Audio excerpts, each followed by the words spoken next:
Hey, how's it going, AV Club? Welcome back. I am your host, Alex McLevy, and I'm joined today by Giancarlo Esposito, Josh Duhamel. You guys have a new film called This Is Your Death that you're both in and you directed. Can you talk a bit about what appealed to you artistically about this film? These dark ideas, it seems like a very cutting political satire. I've had the script for about 6 years, finally got a chance to rewrite it a few times with the original writer, Kenny Yackel, and then finally Noah Pink. I was really concerned about our obsession with our phones, our computers, and also our news, and how that sort of moves people to think how they think. So that's what attracted me to the script itself, but I wanted it to be something that people could relate to. It's a comment, it's a statement, it's a powerful film, it's very provocative, a little bit outrageous in many ways, but some of the things that are in the film I think could happen at any moment in time. And Josh, you've done some intense films before, stuff like Scenic Route, but this film has a lot of heft conceptually as well as, narratively, like we were just talking about. I was wondering if you could talk a little bit what it was like working with Giancarlo in terms of how you guys both understood and approached the script, and what sort of ideas most attracted you to it. Well, first of all, when I found out that my man here was directing it, I was like, I got to do this. Just because I've been a huge fan of his, and his taste as an actor obviously would transition into his taste as a director.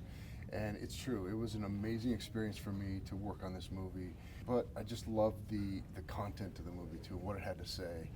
It was something that I've always debated back and forth from my wife to my friends to whoever about where are we headed, what are we watching, and how does it influence us, and who are the people that we're inspired by, and the idea of fame and what people will do to get it, and reality TV in general, sometimes it's like, I cannot believe that they actually just did that. And this movie takes that to the next level, and it's not that far removed from where we're headed, in my opinion. Well, and I wanted to ask, and this is maybe a question for both of you.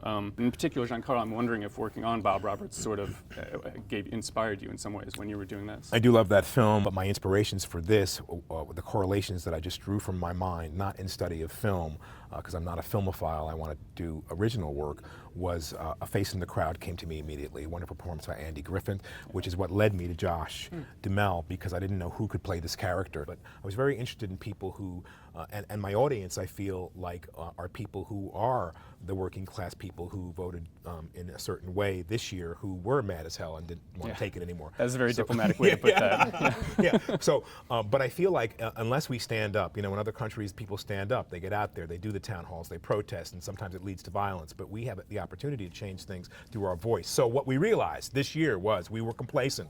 We sat, we looked, we thought, oh, it's going to go this way or the other way, and we didn't voice our opinion as to what we really want. Corporatization of America is very evident. When are we going to really wake up and look at it? Also, we are so affected by what we see, and told how to dress by our media, by our billboards, by our advertising, that I really wanted to make a statement with this movie in terms of really take a real close look at what you're absorbing and how that affects your life.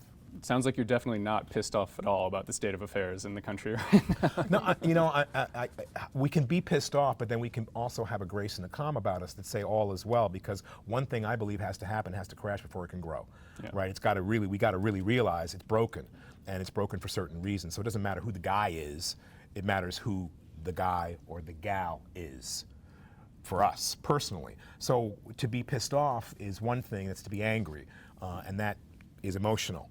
And I'm very emotional. So I am mad as hell, and I don't want to take it anymore, but I'm an artist. And my art can then show people, maybe this is a possibility. Maybe this will shake things up. I've been told people will love or hate this movie. I hope they do. Love it or hate it. You got to look at it, you got to be affected by it.